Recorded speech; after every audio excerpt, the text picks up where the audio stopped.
Hey, check up. Let's play some D. Welcome to episode 31 of Play Some D, my weekly installment of four or five, 4 quarters, 4 topics about just really just a random assortment of things.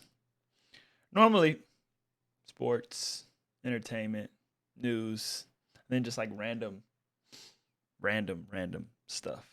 Usually movies, music falls in there. This week is is heavy on sports, so we can already just sit that up there. And if you're not heavy into sports, you can enjoy me, or you know. But whatever you do before you do, like button, subscribe button, notifications. Notifications are key. Get to hit that bell icon. But no, this week is 3 sports topics. They'll include the USC Football. NBA released their 75th anniversary team top. I'm not really sure, but I'll talk about that. And what did I say? USC, NBA, Halloween, and the last topic was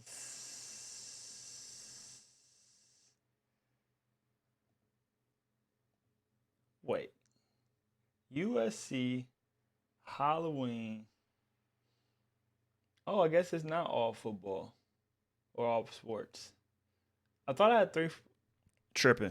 The last one is the BBC's 100 best TV shows. I guess I could have put it in OT. I actually had another football topic I was thinking about speaking on Deshaun Watson's situation, but I'll leave that for if he gets a job, and then once they figure out what he's going to be doing, then I'll probably do a topic on him because I think he led the league in passing yards last year. He's a great quarterback, and just briefly speak on the situation and what'll happen when he comes to the league, and just my predictions with it looks like I guess it's the Dolphins right now. I could have talked about it, but I didn't. Anyway, sorry about that. Halloween, greatest TV shows, 21st century. BBC came with an article. I'll put that up on here. We'll go through that. 75 best NBA players, and then the USC coaching job. Before I get to stumbling, bumbling all over the place, let's tip this baby off in the first quarter. All right, let's get it rolling. And to what some people I feel like is probably their favorite. I want to say at least adults that indulge in Halloween. I would say it's adults' favorite, and probably kids too.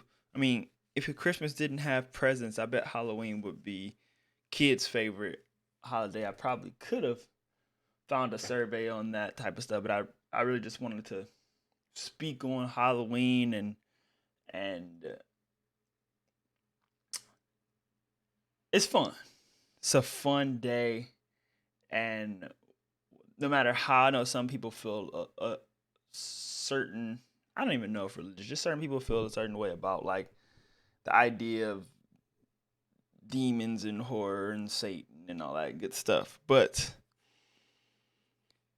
it's a fun day that kind of takes you away from all the other holidays. All the other holidays seem like they lock you into like some kind of serious thing, where Halloween overall just kind of lets you let your hair down and have fun. So I think that's the key idea why I really wanted to speak on Halloween. It's it's a let your hair down holiday, and it would be a lot cooler if it was in the middle of the year to not to break things up. It's just a day, but it would, I don't know, end of the year. It's kind of chilly and drowsy, but that's kind of what makes the day too. So anyway, Halloween's holiday celebrated every year on October 31st, It'll be on Sunday this year. The tradition originated with the ancient Celtic festival of Saman, when people would light bonfires and wear costumes to ward off ghosts. In the 8th century, Pope Gregory III designated November 1st as a time to honor All Saints. Soon, All Saints Day incorporated some of the traditions of the Saman. The evening before was known as All Hallows Eve and later Halloween. Over time, Halloween evolved into a day of activities, trick or treating, costumes, eating treats, and that's what I think is cool about Halloween too. Is that every single year I read about Halloween, and that word evolved over the years into what it began to do, and then to now to what it is as it. I think everything should evolve. I think it's okay for things to evolve and be better, and to go with the times and do and I think that's what Halloween to me has always felt like it's done. The Celts who lived 2,000 years ago, mostly in the area now Ireland, United Kingdom, Northern France, celebrated their New Year on November 1st. So the whole ghost things wore them off before the New Year. This day marked the end of summer and the harvest and beginning of the dark, cold winter. Time of year was associated with death, human death. Celts believed that on the night before the New Year, the boundary between the worlds of living and dead became blurred. On the night of October 31st, they celebrated Samhain. I'm probably saying that wrong. When they believed that ghosts were dead return to Earth. So it made total sense for them to figure out how to bring in their New Year and do it properly. So I thought that was cool how they evolved it. By 43 AD, Roman Empire conquered the majority of Celts territory.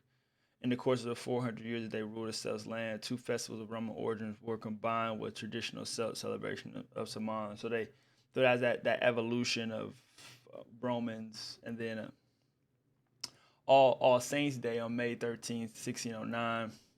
Pope Boniface the fourth, no, the ninth. I'm I'm I'm totally screwing this up here. Let me see what is the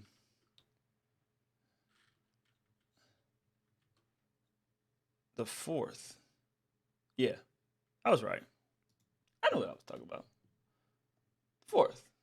Yeah, Pope Boniface the fourth uh,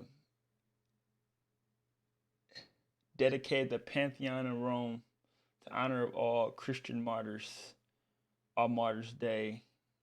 That Pope Gregory III later expanded the festival to All Saints as well as All Martyrs, and moved the observance from May 13th to November 1st.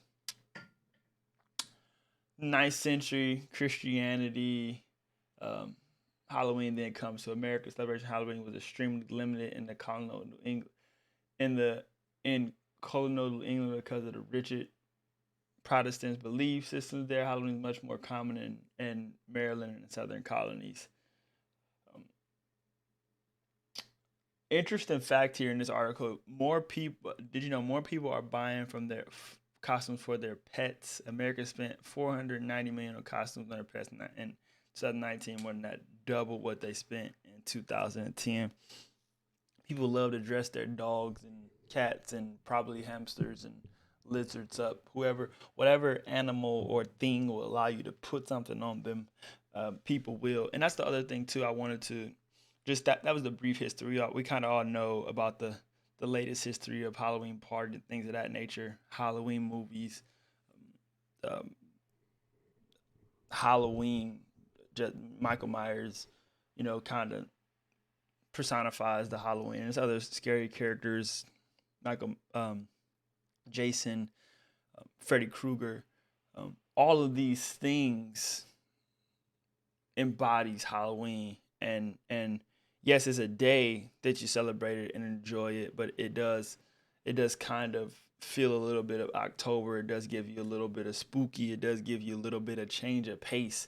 I think that's awesome. And then it's the costume idea. So that's kind of that fact is an awesome segue into on Halloween or weeks before Halloween, weekends, parties the day of, parties the day before. You get to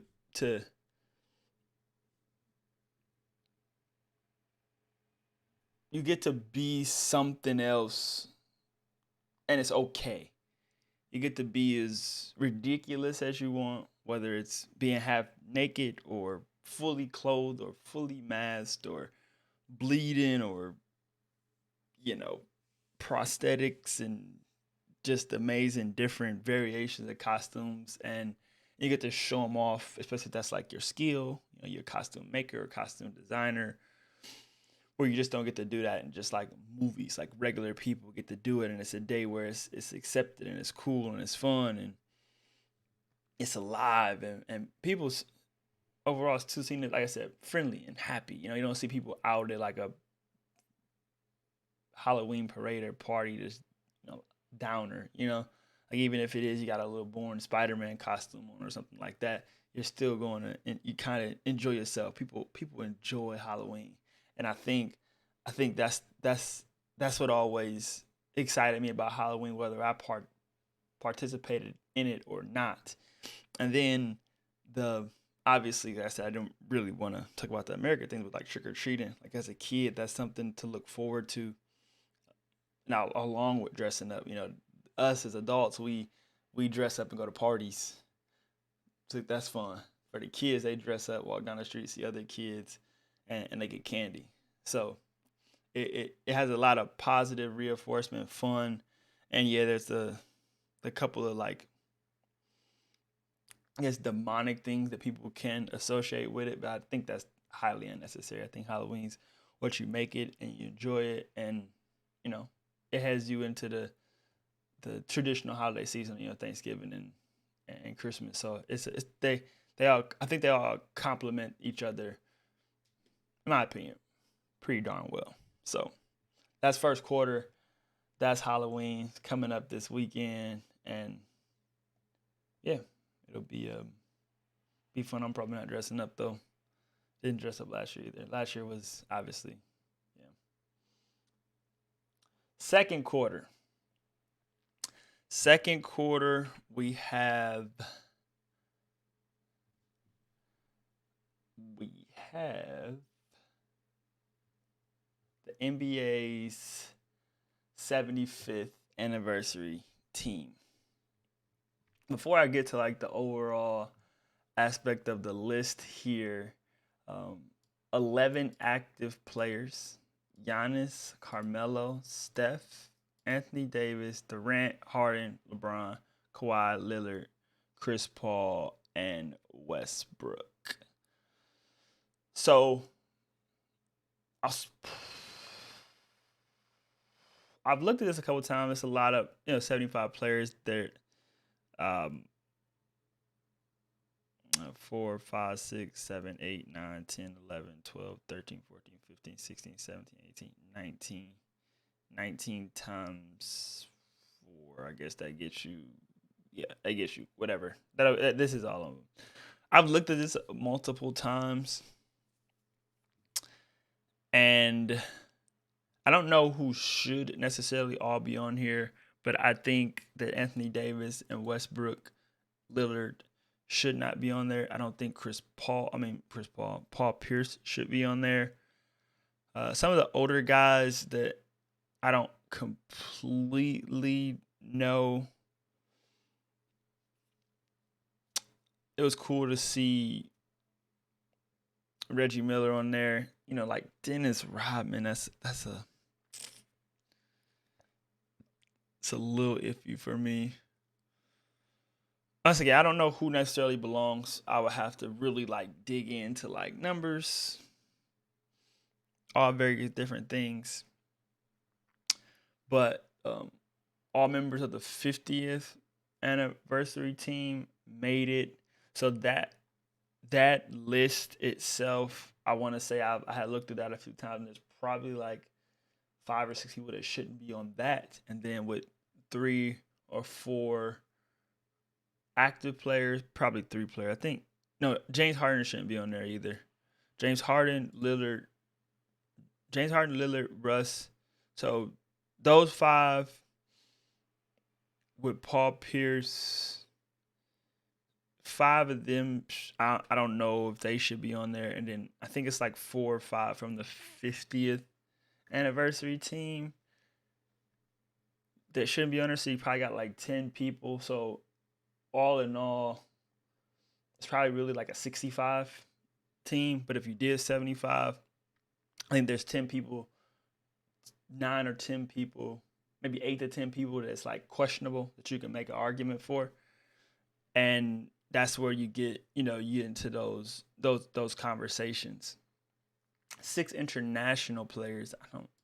He counts, but I didn't know Patrick. I just learned that Patrick was from Jamaica, but Dirk, Olajuwon, Steve Nash.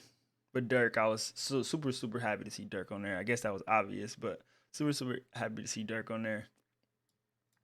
Giannis being on there, and I think what happened with Giannis and Anthony Davis and Russ and Lillard and Harden was that they just said, let's put them on there now, because if we don't do this again until 100 years, they'll probably go on there. So I'm not totally mad at that idea of thinking, but as of right now, just like Reggie Miller just went on there now, and he wasn't there before. So I think it's okay to do that. So yeah. Bill Russell, obviously, the 5 NBA legends who are serving as ambassadors for the 75th anniversary team: Clyde, Magic, Dirk, Pettit, and Oscar Robinson. Listed in alphabetical order. The battle is tabulated by Ernest and Young tabulated. Okay. So I think it's 76. So I think it's 76 players. I think somebody had a tie. So it's like Clay was, I don't know if everybody's seen it. I wish I probably should have had it ready to pull up the video of Clay walking around with, with his 77 jersey on. He thinks he's the top 75 player. And you could probably make an argument for Clay. He's probably, second or third best shooters ever. He's really good on defense. I don't know if he deserves to be on there, but I almost would put him over there than Harden. I would be sure, and definitely over Lillard. So that's probably why he was a little upset. And then there was guys like Dwight Howard, Vince Carter. Dwight Howard carried his team to a finals. He, some people were mentioning, I saw some social media posts about him and Dwight really got in a fight because Dwight mentioned something about that 75th anniversary team. So that was kind of funny because I was thinking the same thing. Like Dwight was like, I'm supposed to be in that spot, not you. And I would honestly say he has a point. I think Dikembe Mutombo was another person that people spoke about. And I just don't think the voting panel. Interesting. I didn't even see that either. But I guess there was some Dikembe. I just don't think he deserved to be on there. There was Bernard King, I think, was another person that you could make an argument for. Maybe Tracy McGrady or something. I think Tracy McGrady too. I said those are all people that you're going to argue for. I think there's 8 to 10 spots that you can fairly argue for and probably should be dug into a little bit harder. I think a top 50 is pretty easy to make. Then I think at like 60, it gets a little, and then like 61 to 75 would be like a free for all fans. I don't like fans voting. But maybe more NBA guys, like as many NBA guys you can get. I mean, this list is a healthy list. You got Popovich. You got some guys in here that you really, Becky, would take this vote in. Steph's in here. Was on the panel. guys that you really Bill Walton. He's a fan, but it's cool. He'll pick. I think he'll pick the right people. This guy should have not been there. Michael Jordan was on the panel. I don't know about that. I'm gonna be interested to see what the panel did. But anyway, boop boop. That's 75th. Check that out. If that's you know that's your deal. Halftime is game time, baby. Halftime is game time, baby. Third quarter is USC football. I'm gonna be fairly brief here with this. This is really just about. This is really just about the coaching situation and briefly about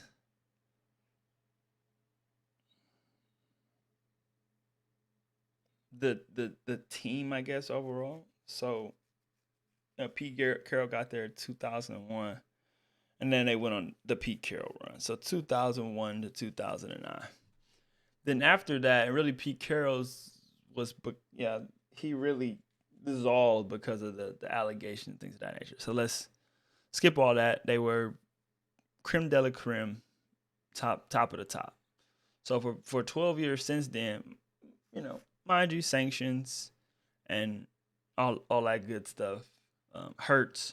But then you bring in I feel like the coaching is always about splashes with USC. And I don't think the players that come to Southern California want to be coached by a splash coach. Just speaking in general, I've never spoken to a USC football player ever. But my guess is, knowing that they're comprised of, I tried to find a number, but I would bet 90% African-American players. I think the first thing they would like is an African-American coach. A large majority of the staff to be African-American coaches. Men or women. That's what I think first. And that's why Mike Tomlin, whoever made up the rumor, I don't know who made it up, made a echo in my mind. It's like, yeah, that would be awesome if they could get a black coach. I didn't even think about it as Mike Tomlin, because obviously Mike Tomlin is one of the best jobs in professional sports. He's never going to coach the USC Trojans, unless Steelers fired him and he could not get another job in the NFL, which would not happen. He would get, if the Steelers let him go today, he'll have a job tomorrow if he wanted one. Probably another head coaching job or one in the waiting. People would fire NFL head coaches today to hire Mike Tomlin tomorrow, if that's allowed. So anyway, that's just out the question. But I just thought black coach, that would be awesome. And you got Lane Kiffin, Ed Orgeron, Clay Helton, Sark. Then Clay Helton was that 2013. I don't even know what went on here. 3 coaches, whatever. And then Clay Helton. We 5-7, 8-5, and then before he got canned, or no, last year 5-1, and then this year I don't even know what. It's so just ridiculous that USC football has become like a shell of itself. You think of USC football and you say top of the top. They should be right up there with Ohio State, Clemson, Georgia, Alabama, and it should be USC, but it's not. And I don't even know if it'll get back to that. I think the best that USC can do in the next 5 years is to find a coach that builds a culture. I don't even know what players would even want to come and play unless you did something. The best splash you can do is Deion. Deion is the splash coach that seems like he knows what he's doing that will get people to LA. Prime time Deion in LA, and then getting players here that will buy into a system would be the best option. I think USC would have, and they could pay him whatever because that's the splash type of coach you make. Pivoting slightly to the power rankings on Trojan Wire has Luke Fickell as the number one guy. The Cincinnati football coach. Nah. That's what I'm going to say. Nah.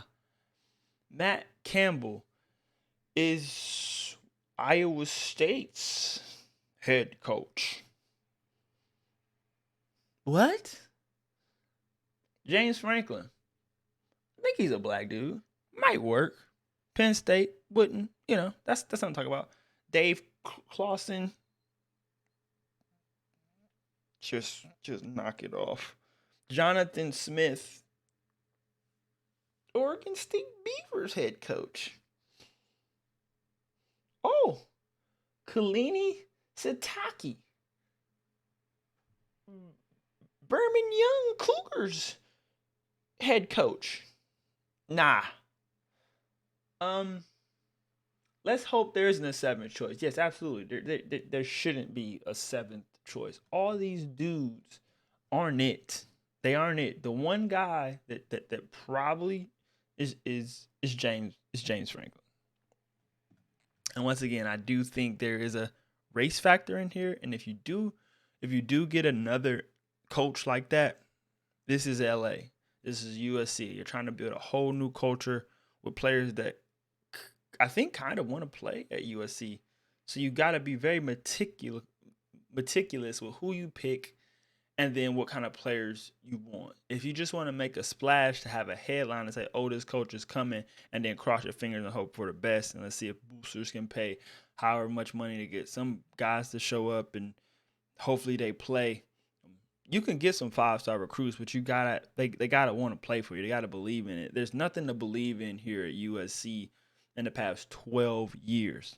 When the guys, the great players can go, because at the end of the day, you need good players to play. You need good players. You need a good quarterback, running back. You need the skill positions to compete at a national championship level.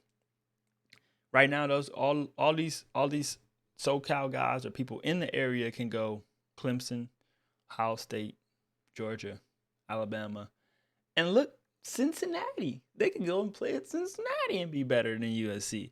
They can go play at Notre Dame. They can go play at. The West Coast schools are pretty shaky right now, but they have options. The really good high school players have options, and USC, in order to make them become an option, I think they have to be really careful with another splash headline coach and somebody that has a real.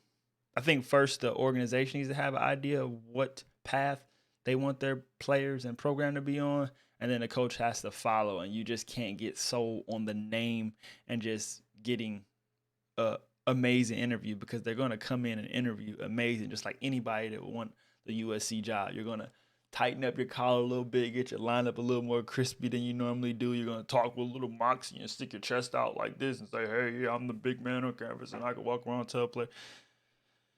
I can go on all day about this. But let me get out of here and get on to the fourth quarter. Throw your phones up, because we got a interesting topic. And that is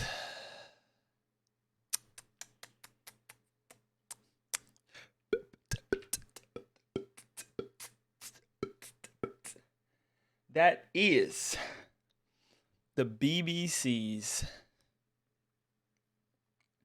The 100 Greatest TV Series of the 21st Century. Scene 3. All right, so polled 206 TV experts from 43 countries in order to get the greatest TV of 21st century. Here is our list. So the only thing I'll just scroll through the list slowly here just to see if anybody hasn't seen it or whatever the case may be. The only thing that's not in here, and just to double check, triple check, Modern Family is not there. That's the only thing I think is completely wrong with this list. Everything else is obviously subjective, but I just wanted to go through it and can I get a let me get a little zoom action. Let's get a little zoom action here. See it a little bit better. So The Wire at number 1. I've been having this discussion with family and friends about The Wire being the best show ever. I think it is, personally. Now, obviously, I haven't seen all these shows start to finish. Have not. But I've seen, I want to say half of them, at least a piece, some of half of them, if not an episode of 60, 70% of them, which is kind of shameful, but it is what it is. I May Destroy You being number 6 is a bit interesting. I'm halfway through it, and it's really, really good. But yeah, I'm not sure. I'm not sure if it belongs this high up. Game of Thrones, I watched 2 seasons of Game of Thrones. Breaking Bad, I've seen a couple episodes of Breaking Bad. This is what I've never seen. I've seen like clips and I've turned it on in like middle of the episode and watched and whatnot. So I don't know really about these two, but I know most people say Breaking Bad. A lot of people put Breaking Bad in their top 5 if they've seen it. Fleabag was good. I always feel like it was overrated. I don't know if it's top 5.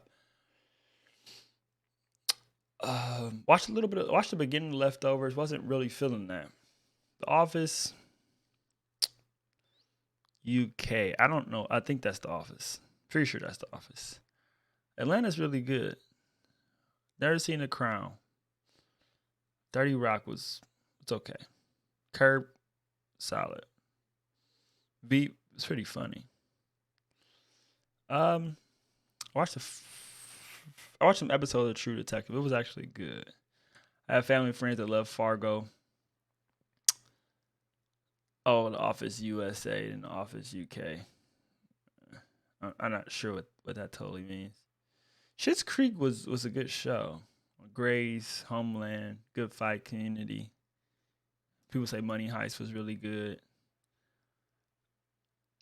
Big Bang, I think, should be higher. Obviously, I think Modern Family is top 10 for sure. Orange is New Black was super solid. Stranger Things, I think this is right for Stranger Things. 24 is a really, really good show. Big Little Lies is a really good show. Insecure is good.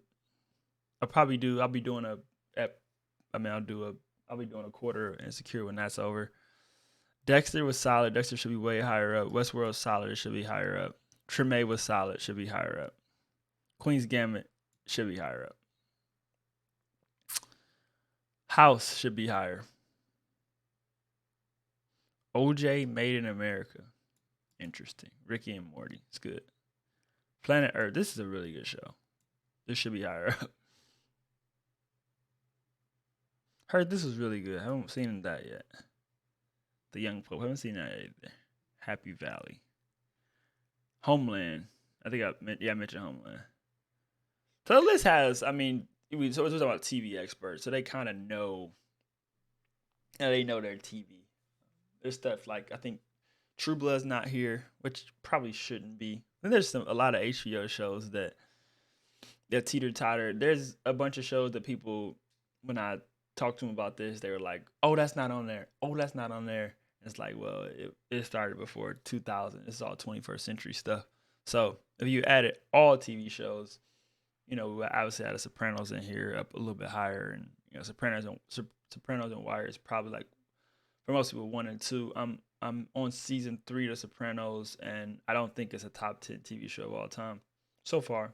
But I'm meticulously or matriculating through that series. So we'll see what I think after it's all said and done. But I think it's a solid list. I don't know how many TV experts you can pull or pull together.